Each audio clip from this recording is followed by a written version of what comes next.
এই প্রধানমন্ত্রী মোদীকে আমার কৃতজ্ঞতা জানাতে চাই, আন্তরিক কৃতজ্ঞতা। আমার মার জান বাঁচিয়ে দিয়েছেন। তবে ভারতীয় সরকারকে আমি একটি কথা বলবো যে ভারতের ইস্টার্ন সাইডে সিকিউরিটি এবং মাইনরিটিসদেরকে নিরাপদ রাখতে শুধুমাত্র একটি সরকার সক্ষম হয়েছে, সেটা হচ্ছে আওয়ামী লীগ। আর একমাত্র আওয়ামী লীগই পারবে এটা। আওয়ামী লীগ একমাত্র গ্যারান্টিড, আপনারা যদি চান যে বর্ডার সিকিউর থাকবে আর বাংলাদেশের হিন্দুরা সিকিউর থাকবে, একমাত্র গ্যারান্টি আছে যদি আওয়ামী লীগ ক্ষমতায় থাকে।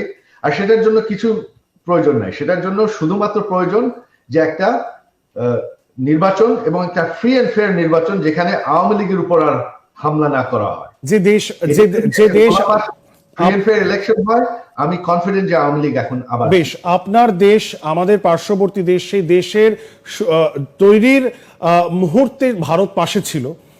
আজও আপনার পরিবার এবং আপনার পরিবারকে শরণাপন্ন ভারতে আপনারা হয়েছেন এবং ভারত সরকার সেই সাহায্য করছে, কিন্তু ভারতের যে অ্যাক্টিভ সাহায্যের কথা আপনি বলছেন, সেটাকে আপনারা পেয়েছিলেন এই বিগত সময় যখন ক্রাইসিসটা চলছিল, নাকি সেটা পাননি বলেই আজকে এই সরকারটা পড়ে গেল? না, তখন মানে এই সিচুয়েশন, আমার মার উপর আক্রমণ হওয়ার আগ পর্যন্ত, তো মানে গণভবনে আক্রমণ হওয়ার আগ পর্যন্ত ভারতের এখানে কোনো ইনভলভমেন্ট ছিল না।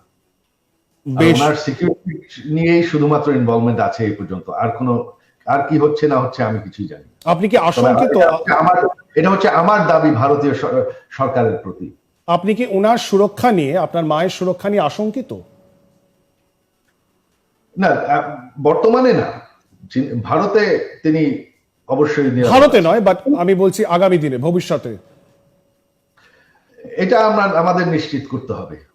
লক্ষ লক্ষ যে হিন্দু পরিবার যারা বাংলাদেশে অবস্থান করছেন, যারা বাংলাদেশে রয়েছেন, বাংলাদেশি নাগরিক, তাদের কি হবে? কারণ আমরা এখনো শুনছি কিছু কিছু অঞ্চল রয়েছে বর্ডারে, পশ্চিমবঙ্গের সাথে যেসব বর্ডার অঞ্চলগুলি রয়েছে, সেখানে তারা আসছেন এবং তারা বলছেন যে ভারতে আশ্রয় দেওয়া হোক, এবং এটা নিয়ে ভারতীয় যে প্রশাসন তারা খুব উদ্বিগ্ন।